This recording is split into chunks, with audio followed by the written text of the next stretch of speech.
All right, good morning, everyone. School leaders, owners, principals, and academic directors from various schools in Indonesia. Welcome, and thank you again for joining out of a must be busy time because this is Friday morning for most of you in Indonesia. The principal workshop, rewriting the script, transforming teaching and learning for a new era. This event is made possible by Canadian Education International CI Indonesia in collaboration with Rosedale Global High School. A little bit about ourselves. CI Indonesia is a not for profit foundation based in Indonesia, and we are mandated by the Embassy of Canada to promote Canadian education here. And Rosedale Global High School is a global leader in delivering rigorous, innovative, and forward thinking Ontario Secondary School Diploma, which is one of the most widely used high school diploma in Canada and around the world as well, across 17 countries. CI Indonesia and Rosedale Global High School, we actually started our collaboration only last year. And we are looking to explore potential opportunities, specialize in curriculum provision, and are currently looking for delivery partners in the form of schools in Indonesia. In fact, just very short spill. It's exciting to know that only recently Rosedale has launched Indonesia's first and only OSSD program here in Jakarta. But enough about that.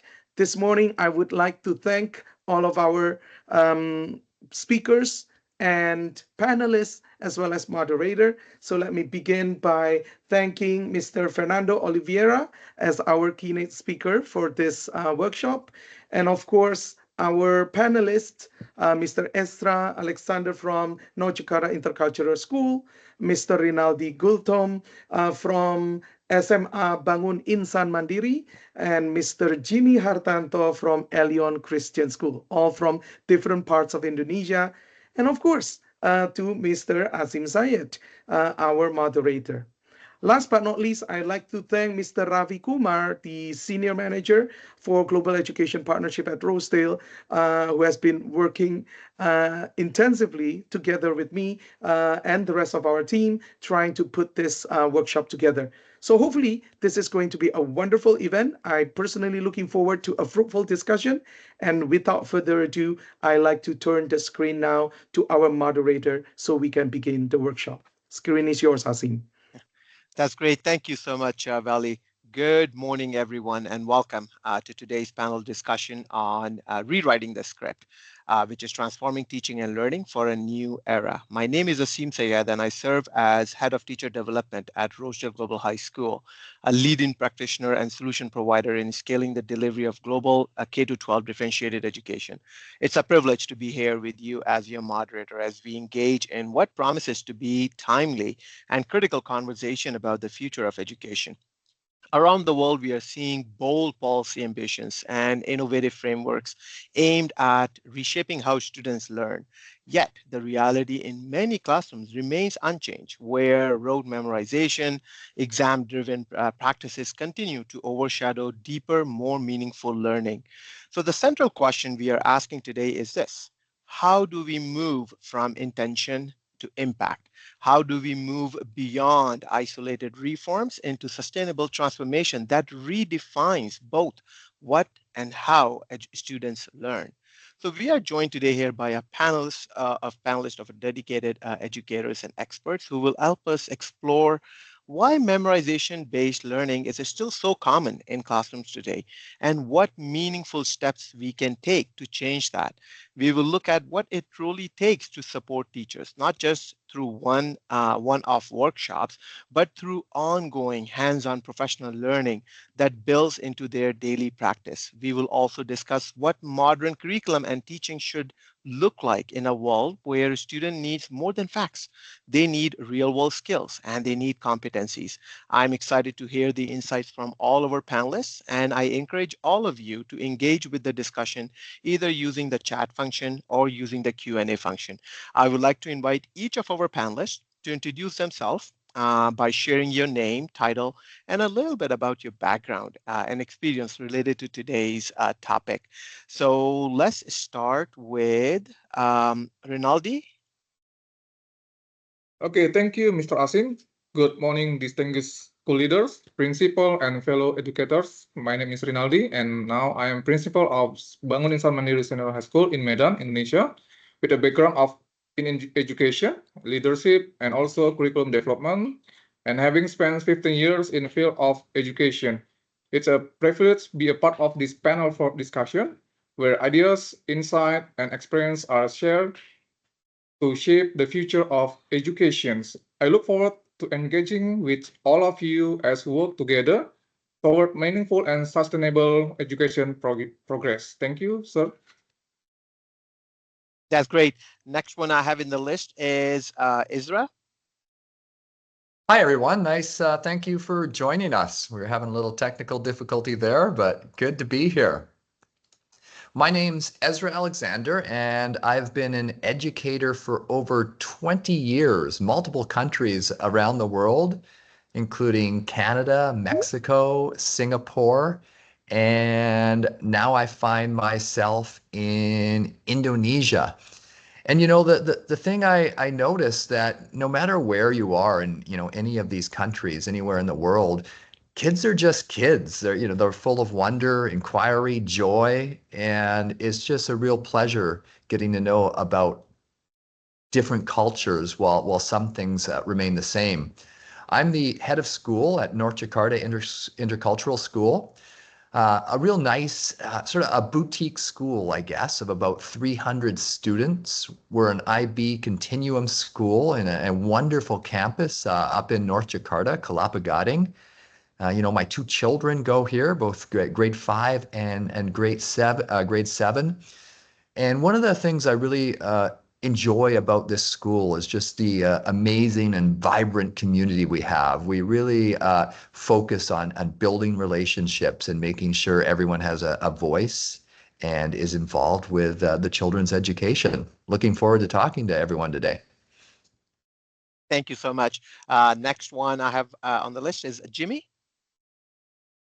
Okay, thank you, Ms. Ashi. Hi, good morning, everyone. So I'm Jimmy. So I'm currently the high school principal at Elion Christian School in Surabaya.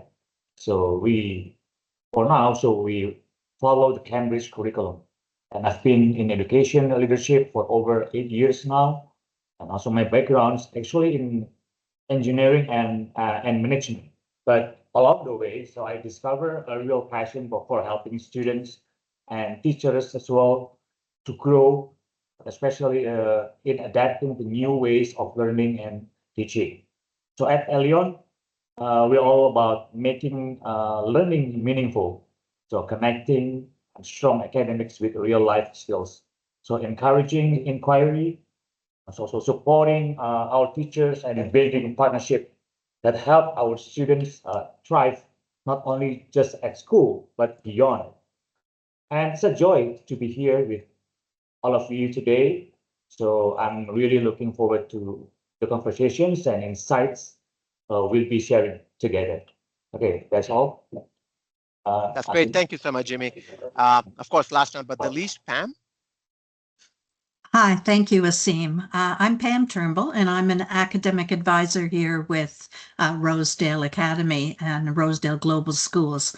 I have actually been an educator for over 40 years, so I have seen a lot of change. A lot of things have happened here in Canada and in Ontario, particularly in education. We've been through change, and I know that Indonesia is in the midst of that change now. So I'm looking forward to having an opportunity to share some of our experiences here with you. I began my career as a teacher in a secondary school in a larger district school board here as a secondary high school teacher. Working my way through a variety of different positions, but spent the last half of the career working in development of curriculum and teacher professional development. When I retired from the school board, I joined Rosedale 10 years ago. And I haven't looked back. It's been fantastic to be a part of this organization and the work that we're doing and really helping teachers and students around the world. So I'm looking forward to sharing my thoughts with you and learning from the other educators here. Thank you so much, everyone, for the introductions. Before we begin, it is my pleasure to introduce our keynote speaker, Mr. Fernando Oliveira. He's a principal and director of technology at Rosedale Global High School in Ontario, Canada. Fernando brings over 25 years of experience in education, combining classroom teaching, digital innovation, and strong academic leadership. He truly represents what it means to lead transformation in education. Fernando begins his journey in remote First Nations communities where he witnessed firsthand the limitations of traditional education models. From that foundation, he became a pioneer in Canada's early e-learning landscape, building systems and designing solutions that center student engagement, flexibility, and global access.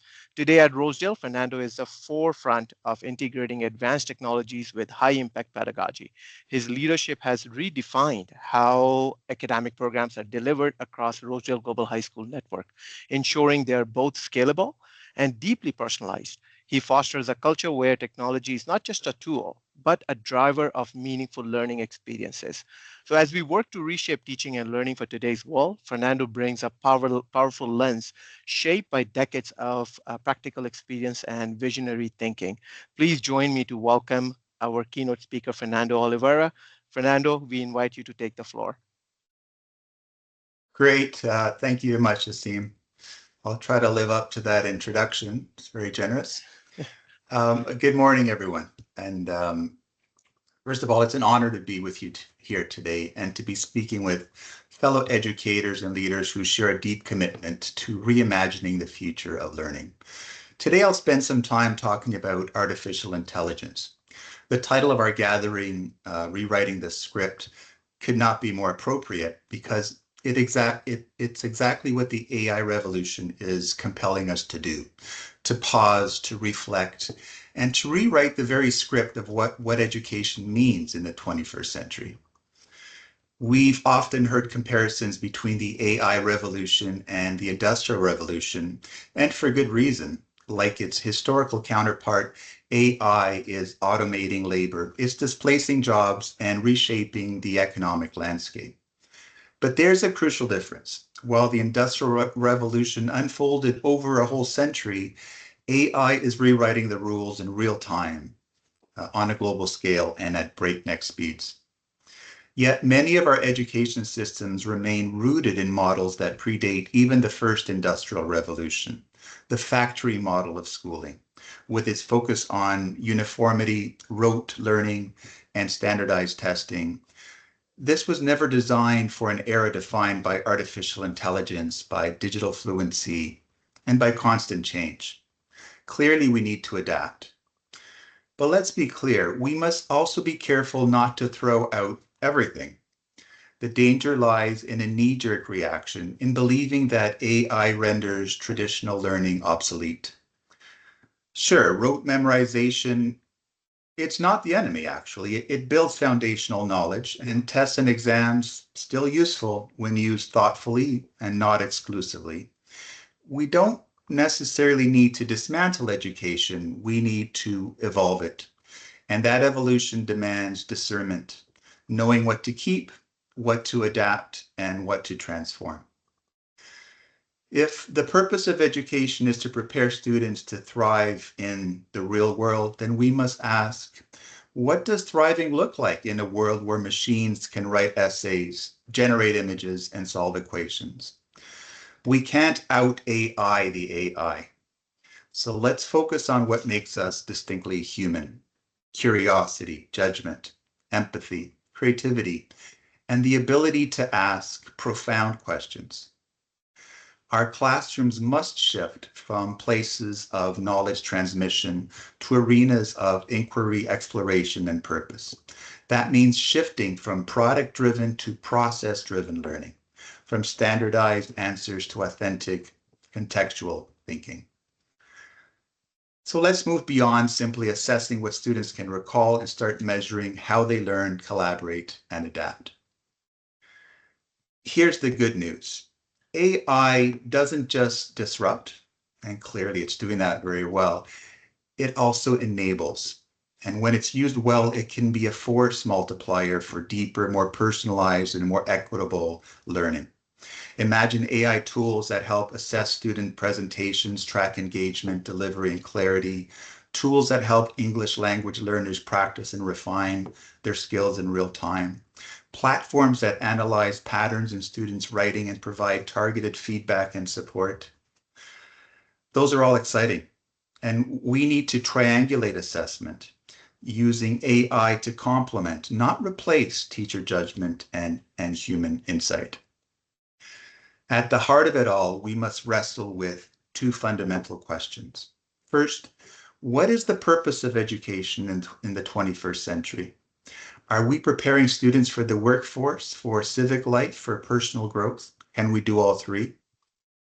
And second, what should students learn? And how do we define success? Is it time to prioritize critical thinking, collaboration, and digital literacy over isolated content knowledge?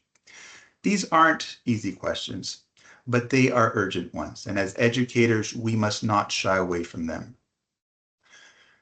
Educators around the world agree we need holistic approaches to education. This is not a new idea, of course. Bloom's taxonomy, which emerged in the 1950s, reminds us that education is not just about remembering facts, it's about understanding, applying, analyzing, evaluating, and creating.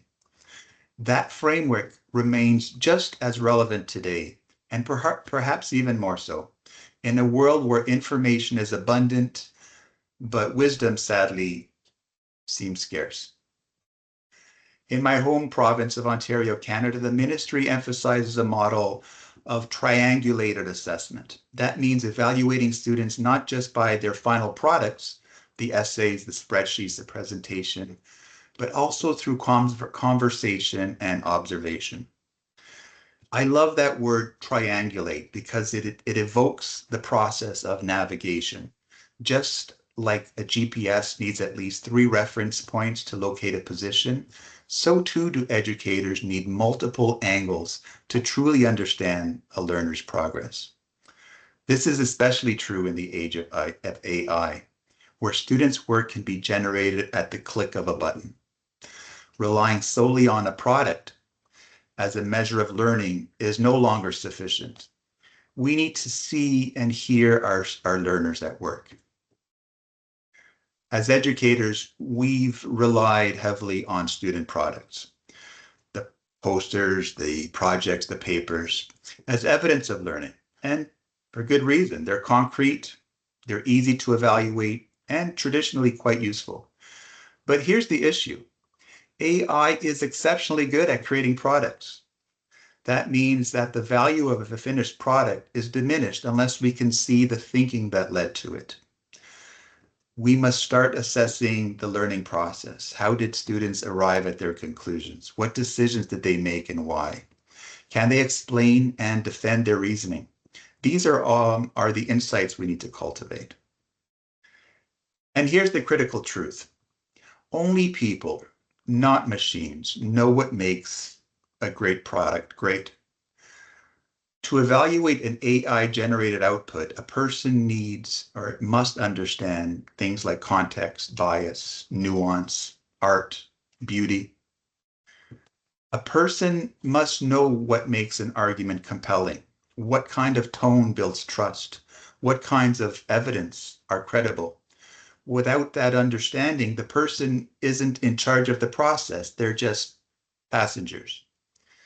Education then must prepare our learners to be discrete, critical thinkers, not just users of AI, but editors, challengers, and stewards of its output.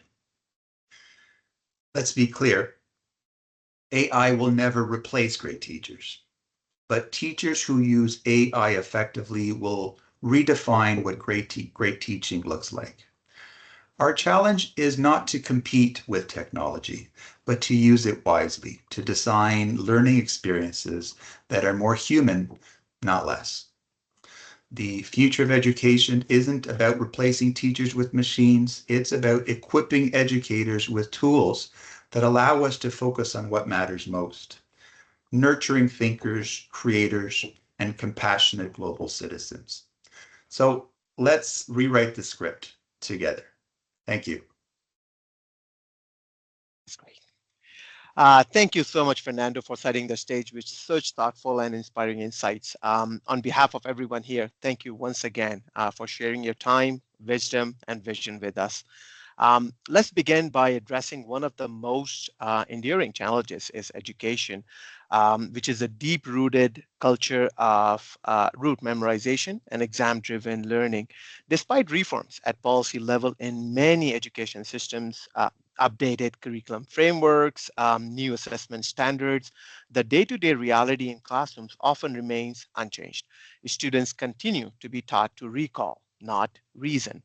Learning is still too often defined by how well one performs on a high stakes test rather than by how well one can solve a problem or communicate an idea or think creatively. This isn't just a local issue, it's a global issue, a global challenge. So, our first discussion question is on challenging the culture of rote learning and exam centric classrooms.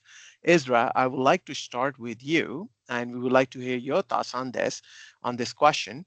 Despite numerous reform efforts, why does the culture of rote memorization and exam oriented instruction remain so deeply embedded in many classrooms? And what bold yet realistic actions can disrupt this cycle at the school level? Thanks, Asim. Here's the challenge. We're disrupting this deeply embedded culture, and it takes time, commitment, and really a multifaceted approach. As Fernando mentioned, for too long, schools have maintained this factory model of teaching. We're lecturing students and then asking them to regurgitate this information at a later date for their final exam. And we're finally starting to see this more holistic approach where teachers are acting as facilitators and recognize that, along with that knowledge, we need to start emphasizing the skills and dispositions in the learning process. So you think, well, what's holding us back on this? Well, one is the accountability trap, right? You have these high stake exams, and they're often becoming the primary or sole measure of school and teacher effectiveness. So if these accountability metrics remain tied to traditional exams, the classroom practices are going to follow suit. You can look around the world today, right? And you're going to find multiple examples of a single test that determines your child's educational future. And I think that's crazy. We also look at sort of the lack of adequate teacher training and support. So when you're implementing reforms effectively, it requires teacher to adapt new pedagogical approaches. If we're not providing teachers with sufficient PD, ongoing support, resources to understand and implement these changes, you're going to default to that familiar, albeit less effective methods, right? And like it or not, economics plays a big role in education. If schools aren't properly funded, it's really difficult to drive change. And the final piece, that barrier, is sort of parental expectations, right? And in many societies, academic success as measured by exams holds real significant social, economic weight.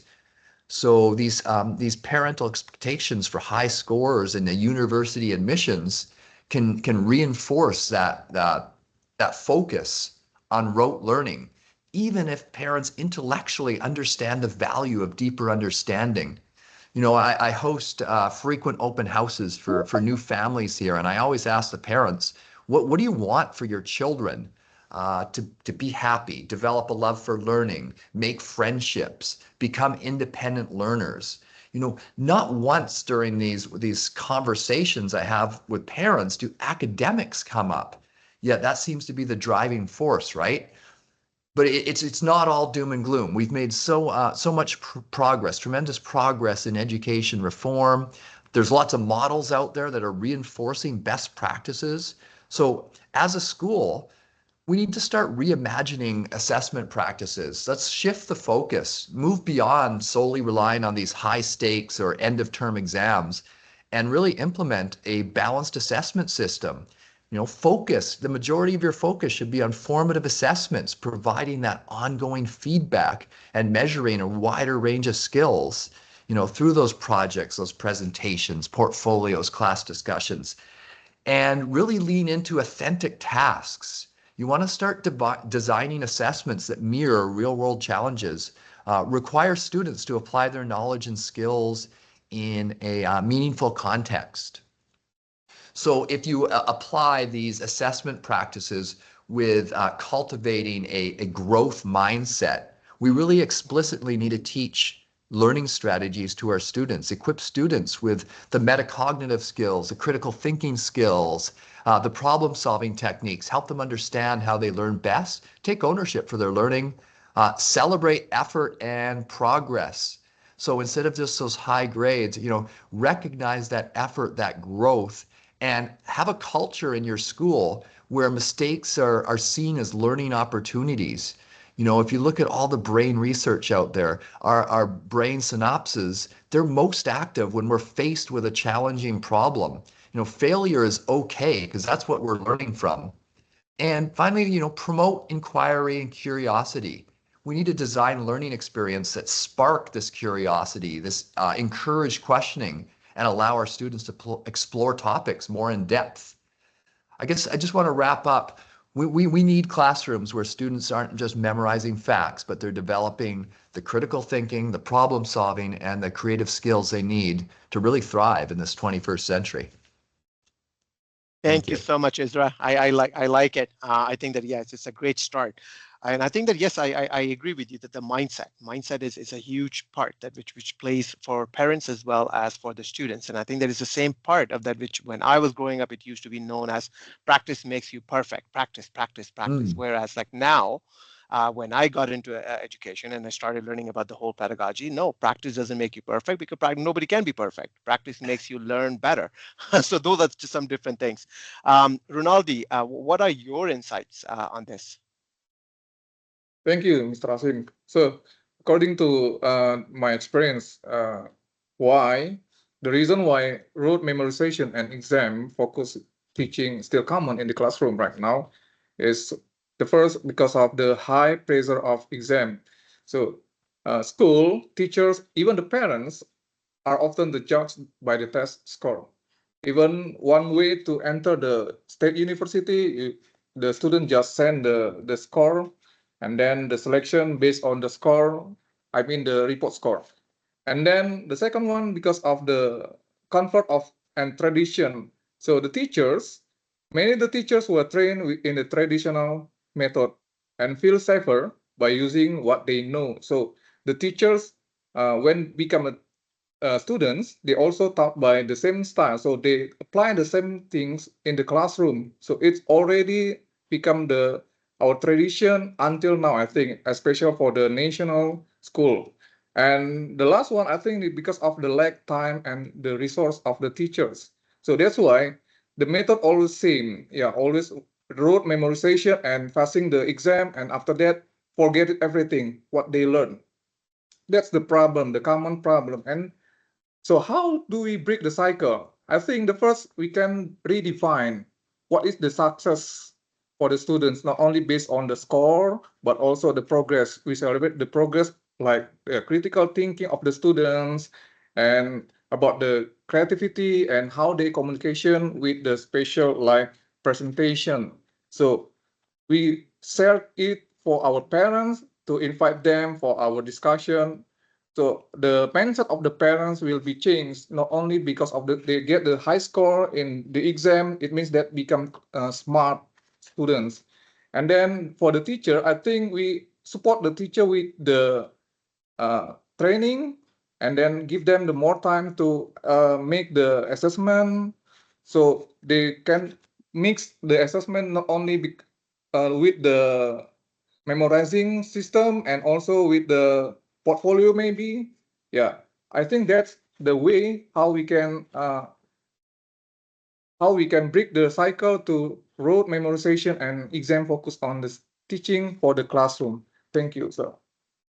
Thank you so much, Ronaldi. I like the way that you mentioned that it's not celebrating success, but celebrating progress that the students make with time. Let's move on our discussion to advancing deeper learning thoughts through instructional innovation. So if we're truly rewriting the script for education, then we must reimagine what happens in the classroom, moving from static content to dynamic, engaged learning and rethinking not just what we teach, but how we teach it. And I think that is Ronaldi and as well as Isra a little bit highlighted on that as well. So instructional innovation is often talked about how much harder to implement, especially in systems where the norms have been lecture-based delivery, individual recall, task, and rigid pacing guides. So the challenge is how can schools practically embed instructional models that encourage inquiry, collaboration, creativity, deep thinking, which we are constantly bringing that part of the competencies, and start moving away from that exam pressure which we talked about. So the first question for the panelists in this question category is that how can schools embed instructional models in their curriculum that promote inquiry, collaboration, deep thinking, especially in contexts where tradition teaching methods are still the norm. So what's your take on this, Jimmy? All right, so thank you, Mr. Asim. So in my school, so at Alien School, so we use Cambridge curriculum. So we see the inquiries and deep thinking as a must-have. So not just nice to have, but also recognize that shifting from traditional teacher-centered methods take times, right? So intentional planning, and plenty of support for both teachers and students. So one approach that's worked well for us is using structure questioning frameworks. Like this helps to guide students through deeper thinking while still keeping them aligned with the Cambridge assessment subjects, right?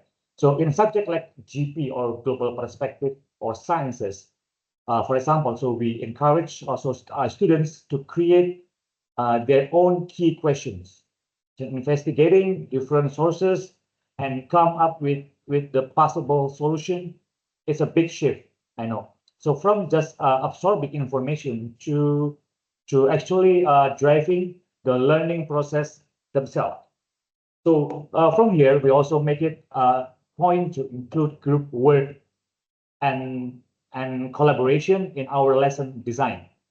So even in subjects that are often more lecture-based, like math or maybe history or social studies. So when students work together to solve a complex math problem or engage in a structured debate about a historical event, for example, and they are not just learning the material, so they're also practicing the real world skills like teamwork, communication, and also the critical thinking. I give you more subjects, like example. In English, we use mini seminars to help students explore literature, yeah, like through open-ended question, open-ended discussion. In science as well, so we try project-based experiments where students design so their own investigations based on a central question. Also, is in ICT, so students might work in small teams to design an application, yeah, a simple application or digital solution to a community problem. And also we found that when students are given the space to ask their own questions, collaborate with peers, and explore multiple perspectives, so their engagement goes way up. And so does their understanding. They start to see learning, yeah. So not just as something they do for school, but as a way of thinking and problem solving that they can carry with them anywhere. I think that's from me. That's great. Thank you. Yeah, thank you so much. No, definitely. I think that I fully agree with you on that IB pedagogy. Yes, of course, that is always is inquiry driven and skills based. And it is, of course, globally focused approach to education that aims to develop all different kinds of competencies. Let's let's move to Pam. Pam, you're working with OSSD, Ontario Secondary School Diploma, for a very long time. So could you speak to this from your lens? Absolutely. And I love what I'm hearing from all of the panelists in terms of the work that's being done in schools. I had an opportunity to go through the educational reform documents, the policy documents that were issued in 2019 in Indonesia. I'm not sure how far along you are on that process, but certainly the fact that moving from assessments that are sort of your, one shot and one size fits all to a much broader look at what assessment is a really good move. And hopefully that will make a huge difference in the way that classrooms are run. I think it's been mentioned many times, but all of this really does begin with an educational mind shift. And it needs that mind shift have to happen on the part of all educators, school leaders, classroom teachers, etc. There's lots of research out there that tells us that if we focus on developing skills such as critical thinking and problem solving, then students are going to be able to apply those skills in new situations and retain a lot more information. I think, in the past and probably in many classrooms still today, as educators, we focused on content completion. If I taught it, then they should have learned it. Right? That was the thinking. I went through the curriculum. I covered all the content. Why don't they know it? We know now from the research that if we do want students to be able to retain information and to use it, then we've got to incorporate active learning strategies in order to have that happen. A lot of the research demonstrates that really within 24 hours after learning something, if a student learned it through a lecture-based process, they're going to retain about 5% of the information that they were taught. If they read it, it's about 10%. Obviously, this isn't what we're looking for. We want much deeper learning than that for our students. But if they participate in discussion groups, and Jimmy, talked a lot about that in the program in their schools, they discuss the content, they're going to retain, more than 50%. And it goes even higher if they actually are involved in some kind of practical experience or knowledge sharing activity. You're looking at 70 and 90% retention. So for teachers, in order to move from one sort of traditional approach to another, they do need to understand that research. They need to understand that, what they're doing isn't necessarily as effective as they thought it was. And so that they can make that shift.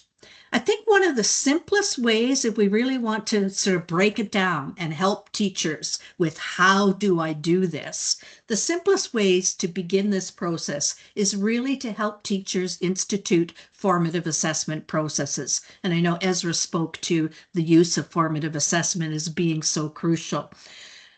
They're really what they are learning checkup opportunities. And so what we need to do is to have teachers use those multiple times in a classroom lesson. And by doing that, what it allows is for them to, first of all, assess student thinking. What are my students thinking about this new learning? It helps them to see what students are struggling with the learning that is happening.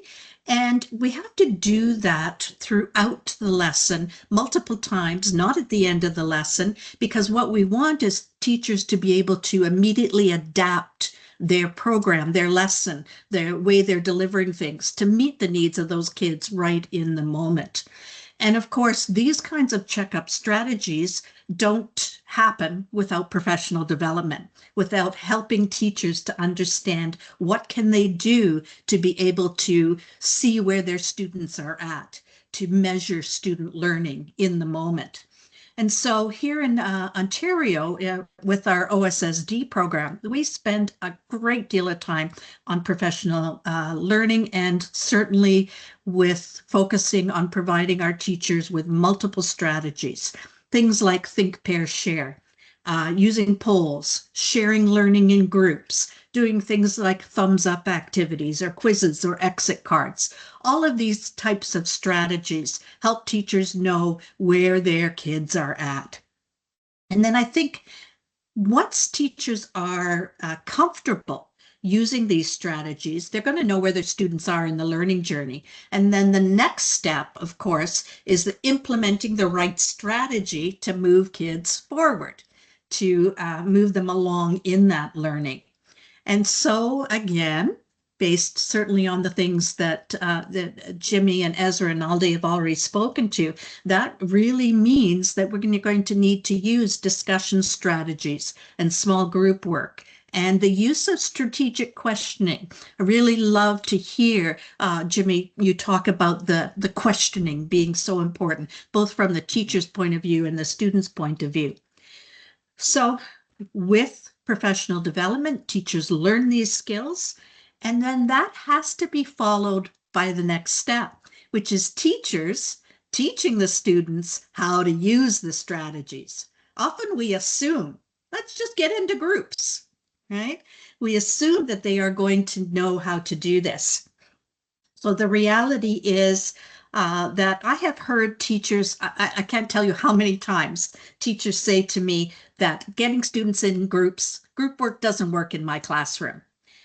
But if the teachers have had the professional development that teaches them the components of effective groups, and if you want to learn more about that, just Google Johnson's 5, how to set up groups in their classroom, and then what skills they need to teach their students so that they can collaboratively work with others in these small groups.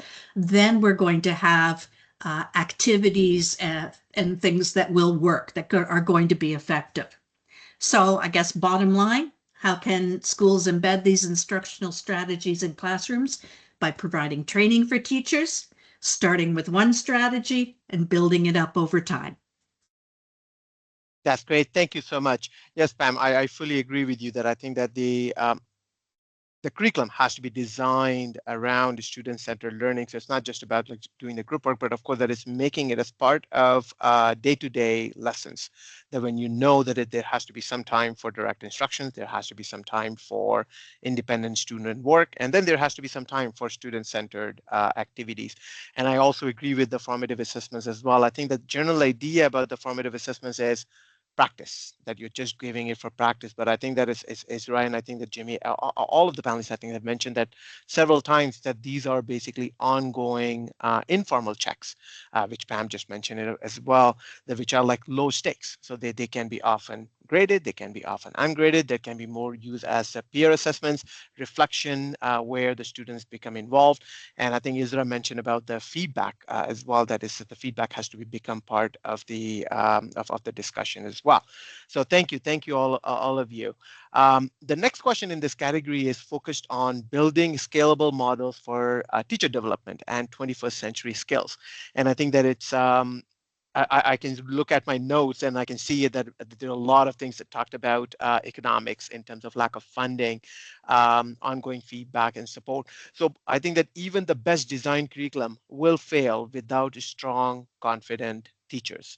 But supporting educators through change is complex. Teachers are left underprepared or unsupported to enact the changes we expect of them. And when reforms come rapidly, those things can lead to frustration and fatigue. So in this new era of teaching and learning, we are asking educators to shift not only their methods, but often their entire mindset to embrace collaboration, digital integration, inquiry-based learning, and real-world application. So that's not a small task. So the question comes around is that how can school leaders support teachers in adopting collaborative, student-centered pedagogies without overwhelming them with change fatigue? So let's begin with Isra. We would like to hear your thoughts on this. Yeah, thanks, Asim. As Pam was talking, it reminded me of this comic that I'd seen that the teacher was talking to the principal. I think it was like the year-end evaluation, and the teacher was explaining, no, I said I taught it. I didn't say that they learned it. It's sort of a tongue-in-cheek comic, so when you talked about mind shift, Pam, that's really what we need. So as we shift towards this collaborative, student-centered pedagogy, we need a significant transformation in practice and mindset. So we need to really prioritize the implementation. And I often tell my staff, to move fast, one must move slow.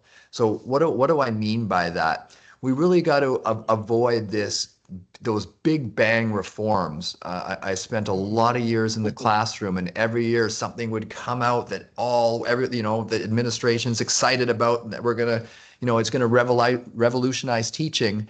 The next year we're going to come out with another one, and it just sort of just went on and on in this cycle, and we'd eventually come back to that original revolutionary idea. So, instead of introducing numerous changes all at once, we need to really prioritize key shifts and implement them in a manageable way. Each academic year, I prioritize one or two school-wide initiatives.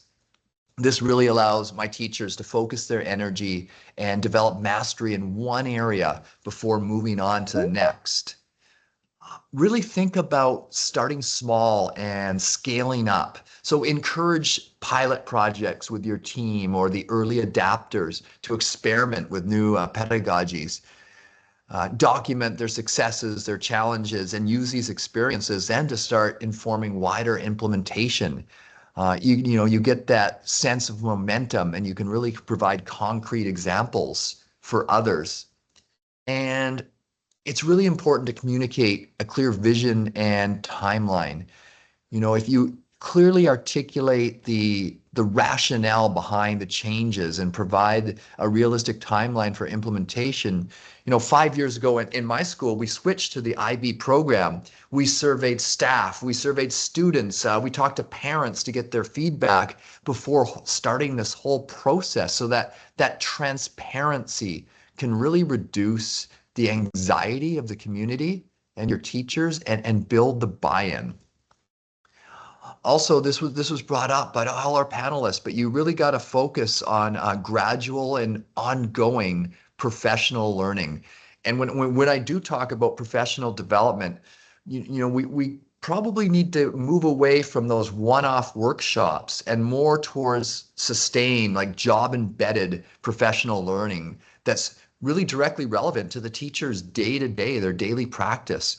So what I mean by this could be peer coaching, it could be mentoring, it could be action research, collaborative lesson planning, and focus on the why before the how. We want our teachers to understand the principles and research behind these approaches.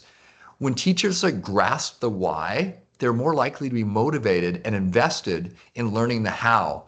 And that should sound really familiar, because that's the same principle that we have for our students, right? So why would we change it for our teachers?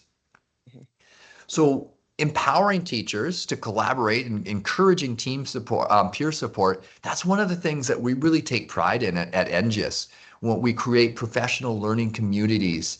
So, if I'm planning the schedule every year, I'm making sure that I'm putting into the schedule a common planning time for our teachers. Teachers have a really busy workload. We're not trying to create more work for them. We're kind of trying to organize the timetable and provide them opportunities to improve their practice. We have a mentorship program. You pair experienced teachers with those who are new or need some additional help. So mentors, can provide the guidance, the encouragement, practical strategies. We in our own schools, we need to be instructional leaders. So every leader in my building has multiple opportunities to observe teachers and engage in follow-up conversations about what they saw. If you guys are getting into classrooms and not having a face-to-face follow-up conversation, you're really doing yourself a disservice, and you're unlikely to see the change you want. That face-to-face is the most important in any kind of observation or mentorship program. And just also think about the cross-disciplinary collaboration. We do a lot of micro-teaching sessions in our school where teachers will team up and observe each other and provide feedback at the end of that lesson, using rubrics, using anecdotal comments. And that's really important for all our development. The key to this approach is to approach change as, like I said, very gradual, make sure it's collaborative and well supported. Recognize the significant expertise and dedication of all the educators in your building. That's the heart of the learning process. Thank you. That's great. Thank you so much for your insight on that, Ezra. Pam, would you like to add anything to this? I can say ditto. Because I absolutely agree with all of the points that you've made, Ezra, and there are many, and some of the notes that I've made for myself. Here in in Ontario with the OSSD program, the role of a school leader, their key role is to enhance teaching and student learning by promoting and facilitating professional learning for their staff. That is their most important role. And as a result of that professional development over a long period of time, Ontario classrooms really look very different today than they did 25 years ago. And as I said, I've been an educator for over 40 years. When I first began teaching, my classroom was very traditional. The students were in rows and they were listening to me tell them what they should know. Thankfully, however, through professional development, my practice shifted dramatically. And then over time, as a result, I had the privilege of being able to support other teachers at the school and district level. I can tell you, however, that shift in our education system didn't happen overnight. And I think that, Ezra has mentioned this, that it's a slow process. It really was here in Ontario more than a decade-long process. Change hasn't happened as quickly as you had hoped. In Indonesia, when the educational reforms were introduced in 2019, and then you had a global pandemic, I think that you can sort of pat yourselves on the back and say it hasn't happened as quickly as we had hoped, but that's completely understandable. What I learned from our process of change here is that teachers need support in the how. They understand the what. They often, as Ezra said, need to have conversations about the why, and a lot of that is around data. Getting the data that tells us, what it is that's working and what isn't working, etc. But the how is the challenge. And it's not enough to say you must develop student critical thinking skills and then expect teachers to figure out how to do that. If you've spent your career being the sage on the stage, and then you're now asked to have this interactive student-centered classroom where students have way more control than you have in that classroom, then you are going to need support that will help you to allow students to use and practice critical thinking skills in your classroom.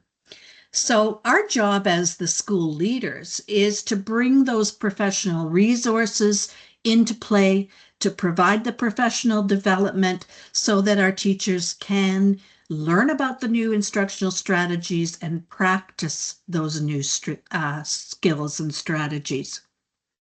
I think really you have to think about this from the perspective that it really doesn't take lots of exciting technology or lots of money, new resources, etc., being sent. It really takes giving teachers time and encouragement. And with that, change will happen. I think also as well, and Ezra, you mentioned this, the idea of identifying the early adopters on your staff. Those are those teachers that are really well respected and the ones who are willing to try new things. and they're willing to keep practicing and learning when things don't go perfectly all at once.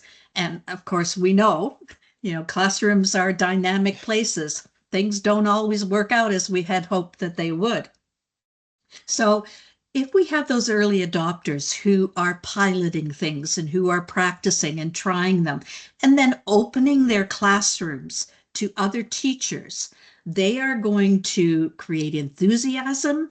They are going to create some buy-in from other staff members because they are spreading the word and they're sharing their positive experiences. So highly, highly recommend that you do that. The more you can get other teachers into others' classrooms, I think the more quickly you're going to see a pace of change happen. So because, it really isn't that it's enough to read about a strategy or to be told about a strategy. You have to see it in action to truly understand it. I think I'll leave it at that. That's great. Thank you so much, Pam. Moving on to our final discussion question, our focus will move to bridging education with the real world. So we talked a lot about the 21st century skills, but unless those skills connected to real world context, they become just another checklist for our teachers. So we often talk about preparing students for the real world, but how often we truly connect to them.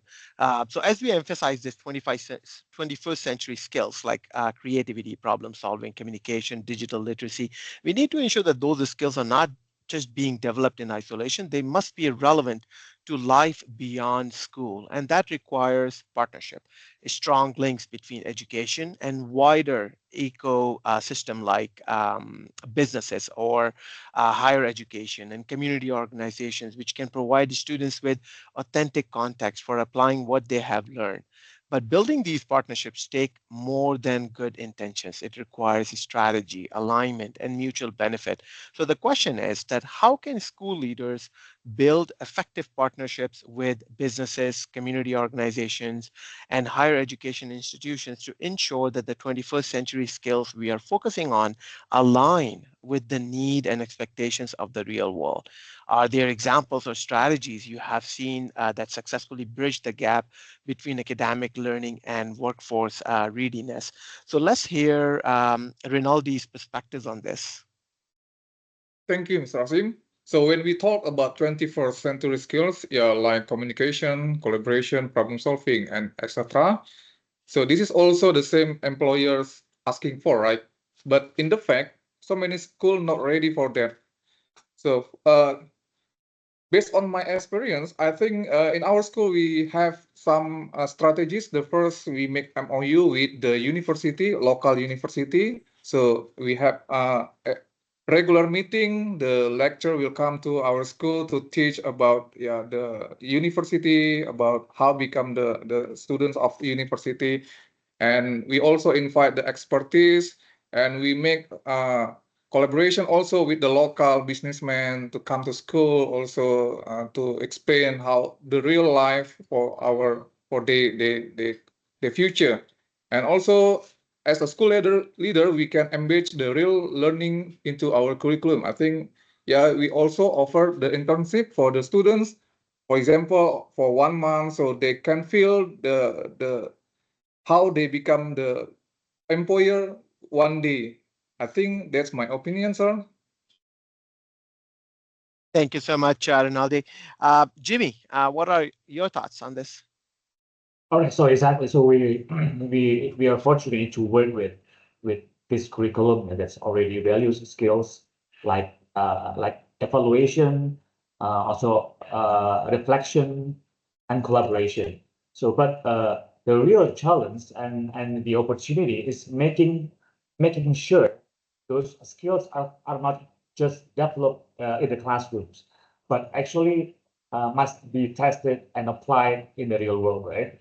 So one way we approach that is by building a partnership with the local universities, it's like Mr. Renaldi said, mentioned before, and we also do the same thing. Also, and also, and the startups as well. So these connections have opened the door for our students to take part in an short internship surface learning projects, and even collaborative research.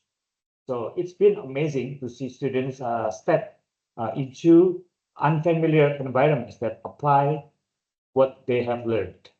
So from writing reports to analyzing data to simply learning how to work in a team outside school, they get real feedback from the professionals, which help them grow in both skills and confidence. So we also integrated the career-focused inquiry project into our curriculum. So these are built around the real-world challenges provided by our industry partners. For example, the students might be asked to evaluate the sustainability practices of a local business or come up with the ways to improve its digital marketing strategy. So they do the research, analyze the data, and present recommendations. So just like they would in a real workplace. So it's a powerful way to connect classroom learning with real world relevance. So in some cases, so the results go beyond school. So we have had students invited back by partner organization to share their findings with leadership teams to confirm their project as a like interns. So that kind of response reinforce something important. When students realize their work has meaning outside the classrooms, they step up in a way. So we might not expect, right? So they take ownership, they take risks, and they begin to see themselves as capable contributors, not just future professionals, but also the current ones. So ultimately, it's about helping students understand, but their learning has purpose when they see that what they're doing in school actually matters in the world around them. It changes everything. So at the end of the day, so preparing the students for the real work means giving them real experiences. So guided by supportive teachers and shaped by the work they about to step into. And also it's enough for students to know the right answers. So they need to learn how to ask the right questions, navigate complexity, and adapt the new situation with confidence and integrity. So when bringing strong academic together with the real life relevance, so something powerful happens. Students not don't just perform better on exams, so they start to see their education as meaningful, so they become problem solvers. They also become leaders and collaborators. So they understand that what they do in the classroom has real world impact. So at the end, as our goal in our school, so we want to raise our students who are not only well prepared academically, but also uh, curious, capable, and yeah, because our school is a Christian school, so they will be a Christ center, so ready to step out into the world, not just to be success, but also able to serve. Okay, that's all from me. That's great. Thank you so much, Jimmy. That concludes our key discussion questions. Now I would like to invite our panelists to address the questions selected from our audience. So we will be taking next steps. So we will open the floor for the audience questions. So if you would like to ask a question, please post your name and the name of your school in the chat, and I will call you on to direct your question to panelists. So of course, given our time constraint, we will limit the number of audience questions. So please make sure that your camera and mic are ready, and also keep your question concise and relevant to today's discussion. So let's begin. So once again, what I would like you to do is to post your name and the name of your school in the chat, and I will be bringing you in to ask the question. So I will give you a few minutes. I will give you seconds, let's say 15, 20 seconds to get ready and post your name. Let's begin.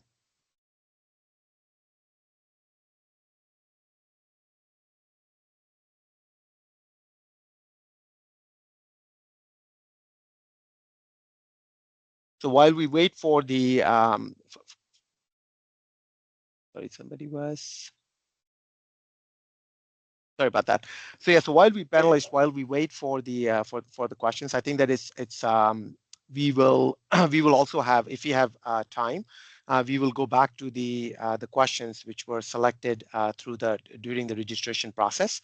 So if we did have some received a really number of thoughtful questions from the school leaders, so we will address those questions right if time permits at the end of this audience question section.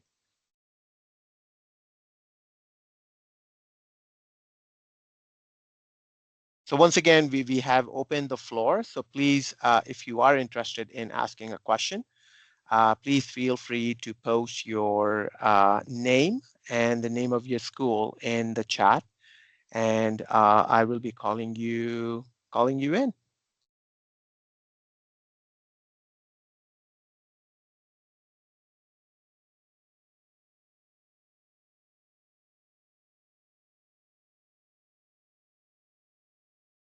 Yep. So okay, so Hobart raised his hand. So please just bear with me.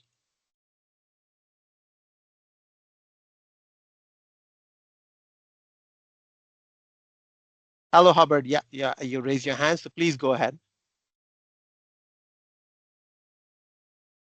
Sorry, you are on mute. You will have to unmute. Okay, good morning. I'm Hobart. I'm from MISB. I'm from Tanggerang. Earlier, there was a mention about the recent development in AI. And to me, this is very relevant to the topic because uh, the shift is actually supported by the recent development in AI that teacher cannot just focus on simple recall, simple knowledge, right? So from the panelist perspective, how do you view the recent development AI in its impact on the quality of instruction in the classroom? And beyond instruction, how will also this development impact assessment? Thank you so much, Hubbard. Who would like to go first? I can respond to that. I think Fernando in his keynote spoke to a number of these issues. The biggest one being that if we move from just taking a look at products and we think about tests and exams as, you know, a typical example of a product that students produce, then we're in trouble because, you know, AI can certainly influence that.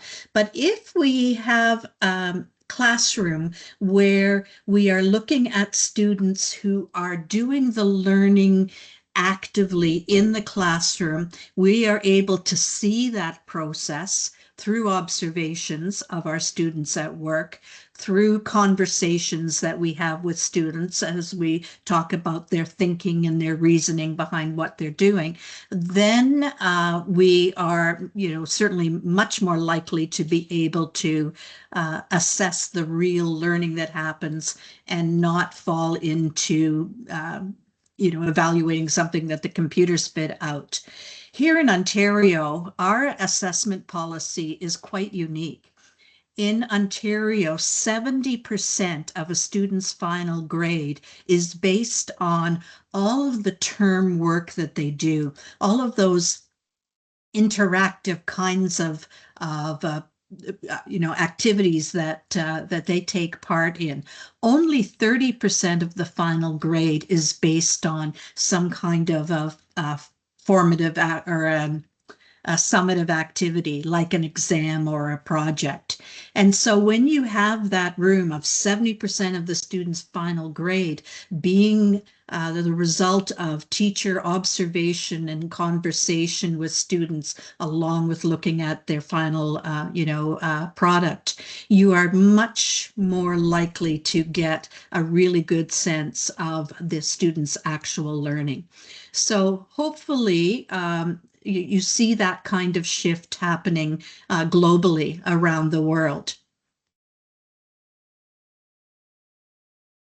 Yeah, thank you, Pam. As a follow-up, do you have any suggestions on how teachers can take advantage actually using AI to come up with strategies in classroom that will focus on active learning? Because a lot of teachers are scared, right? It threatens, they feel threatened with the development of AI. But from the panelists, do you have any suggestions on how teachers can, can overcome this fear and shift this to, using AI to their advantage and coming up with active learning strategies or strategies that will actually enhance active learning process? Do you mind if I jump in, Pam? Please. I would encourage teachers not to fear AI. I would encourage teachers to embrace AI. It's a wonderful technology that we can use and adapt in our classroom to save us a lot of time, to enhance our own teaching. Like when I think about the IB framework, and when as teachers coming up with essential questions, it takes time, it takes experience. AI can help you with those essential questions. It can be your teaching partner. And if you look at the Davos World Economic Forum, really interesting stat they have, that kids starting kindergarten today, 60 to 65% of the jobs that will exist when they graduate aren't even known right now, don't exist at this time. So the world is changing so quickly, and our shift in teaching is now, it's not preparing kids for known jobs anymore. It's preparing our students for the unknown. And it's things like AI that are really gonna help in that process. I'd just That's like great. Thank to you so much. Yeah, Pam, sorry, go yeah. ahead. Yeah. Sorry, I just wanted to reinforce what Ezra said in terms of using AI to help you with questioning in the classroom. Being able to generate from there the strategic kinds of questions that you want to ask students that get them thinking critically is so important. And that is actually a very challenging skill. It's not something that new teachers can do easily. Yes. Even very experienced teachers who have been, used to just standing up in the front and lecturing have some difficulty in coming up with those questions. So I'd highly recommend and absolutely agree with Ezra's solution there. That's great. Thank you so much. And Thank I you. think just Thank you so much. And I think that, Robert, also just to add in there, I think that yes, of course, that is everybody's panelists are mentioning over here in terms of the professional development for the Yeah. teachers. So I think Yeah. it's a good idea to have that, to run a professional development workshop in which you bring all the teachers and in one room and ask them what kind of different activities they can do in terms of formative assessments. It can be differentiated learning, it can be metacognition, it can be inquiry-based learning. Those all things can be developed using AI. But of course, they're keeping the focus in mind that it's a helper. It's not going to be the one which is going to run the show. The main person who is going to run the show, of course, is the teacher. Anybody else who would like to add, panelists? I'll add one more, Hobart, just because you were talking about how can you help your teachers. This year, I scheduled a 2-day weekend workshop where I brought in an AI expert, and we spent 2 full days with my staff and outside staff as well, with this expert, just talking about the possibilities of AI. And this was with actually Warren Appel from works at the in Tokyo. And he brought in several things. We looked at probably 10 to 12 different applications for AI that were practical, that teachers could start using right away. And the key is, you don't want to overwhelm teachers, but the best way to learn is just to start trying it and using it. And that's really important. Thank Thank you. you so much. We have another participant, Helene.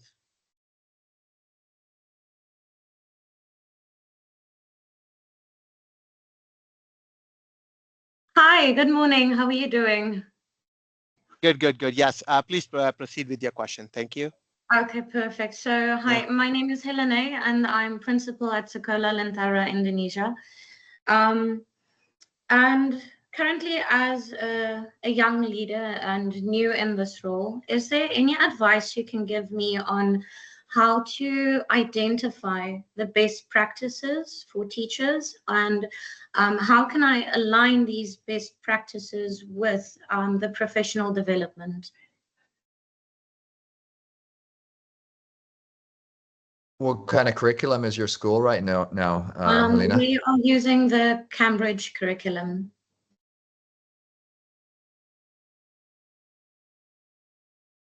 One, like, yes, you're in an instructional leadership position.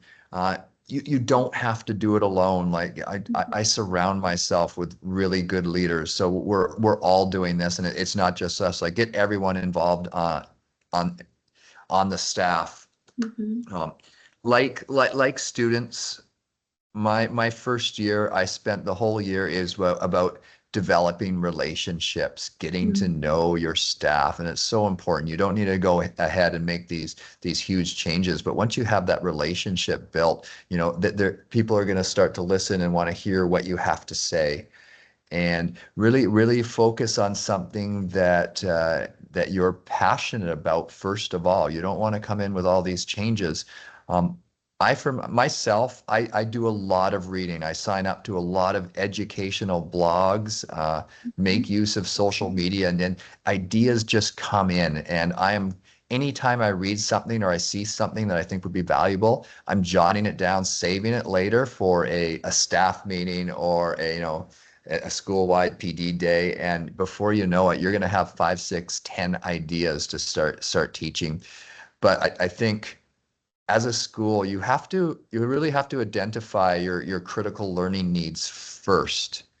So, and that's gathering the data from the community, from your staff. And once you've established those, that kind of points you in the right direction. Okay, thank you. I might also add to that, and I'm not sure, perhaps Ronaldo, you might be able to help more with this, or Welly, in taking a look at the education reform that's happening in Indonesia. I know that the government has established a portal where teachers and school leaders can go, and there's all kinds of resources and supports there. There you're going to find suggestions for best practice. Certainly, as Ezra said as well, you've got to do the reading, you've got to be connected to different educational organizations, etc., in order to get the ideas of how you might want to move forward. But I think I would start with that portal that has been created, because the whole purpose behind it is to help move staff forward in these new instructional strategies. Thank you.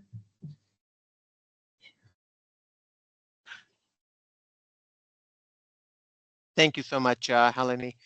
We had one question which came as under Q&A. The question is related to policy and instructional leadership. And the question is that what policy reforms or organizational structure would you propose to ensure that technological interaction aligns with pedagogical goal rather than driving them?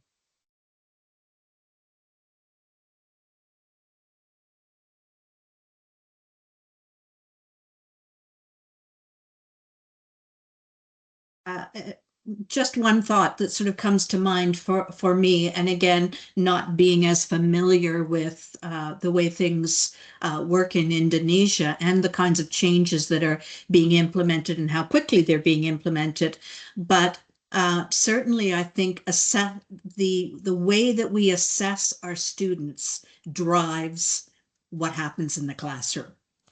And so if our assessment is going to be focused on things that technology can easily produce, then that's where we're going to run into the challenges. And I think Fern, spoke very eloquently to this earlier. So if our assessment is based on actually doing some analysis of student thinking and seeing them doing problem solving, etc., then it's not going to drive, the technology will not drive what moves forward. So basically, whatever your assessment is, that's going to drive what happens in the classroom.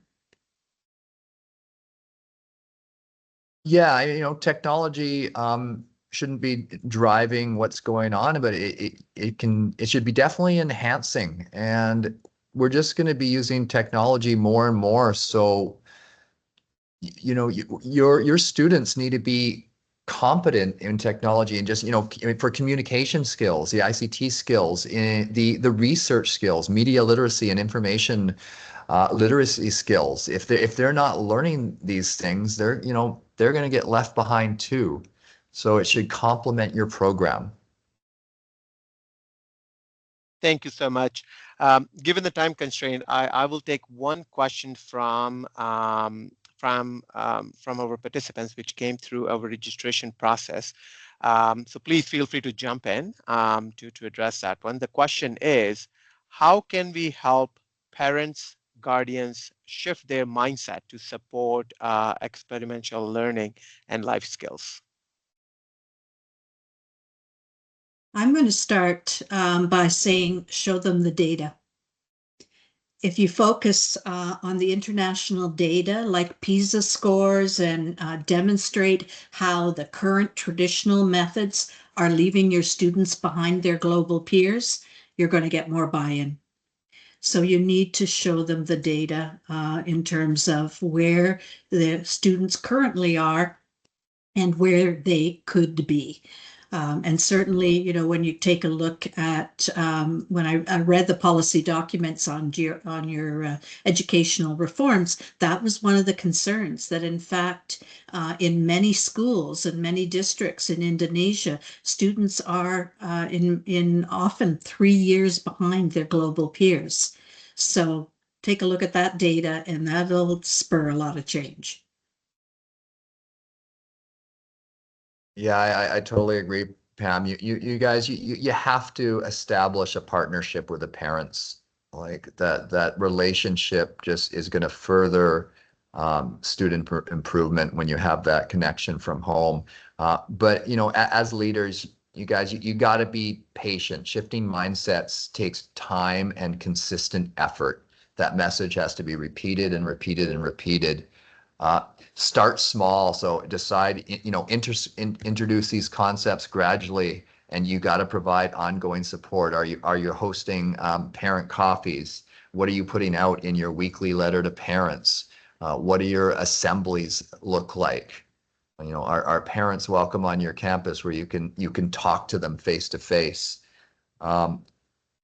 Be inclusive. Parents come from diverse backgrounds and have varying levels of understanding. So you really got to tailor your approach. There's not one size fits all.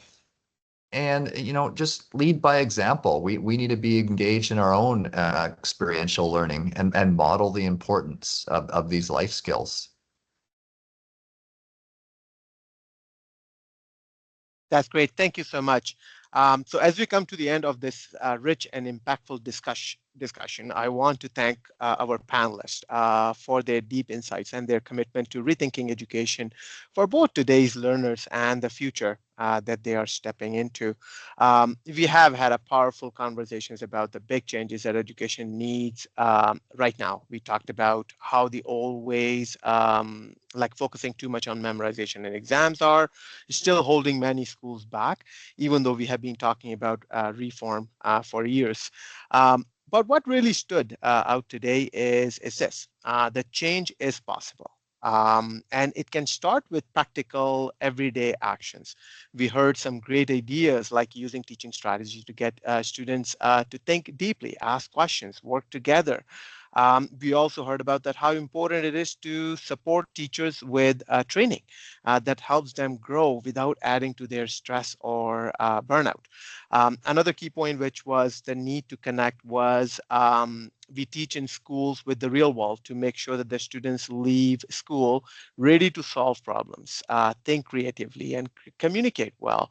That means that working with businesses, community groups, and universities to make learning more meaningful and relevant. So, at the heart of all this, one big idea, it's time to rewrite the script for teaching and learning, not just with new policies or curriculum documents, but by changing what actually happens in the classrooms. That starts with all of us as the school leaders, as the teachers, as the communities, working together to shift from teaching to the test to teaching for life. So as we wrap up, let's each think about one bold but doable step we can take in our own school or systems or even at home. Because real change doesn't have to be huge to make a difference. It just has to be start, somewhere to start. And I want to express our gratitude to our partner, Canadian Education International. And of course, Willie is here as well. Without your collaboration, of course, that this session would not have been possible. So thank you, thank you, thank you for making it happen.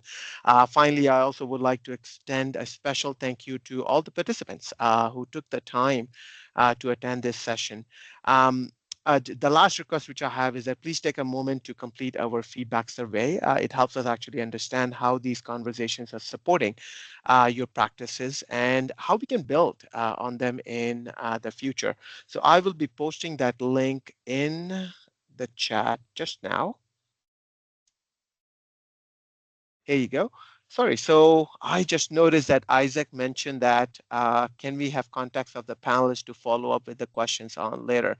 I think that one I'm going to leave that for Veli, from Canadian Educational. I think that he will be able to address those questions to any panelists that which we have in the room.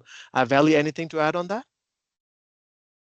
I'll add something. I think as leaders, we need to work together, for these reforms, share ideas, and I'm always happy for people to reach out if you want to email me. And once again, I work at NGIS, and more than happy to collaborate and talk about ideas you might have if you want to reach out. But yeah, Welly can probably get our contact details out as needed.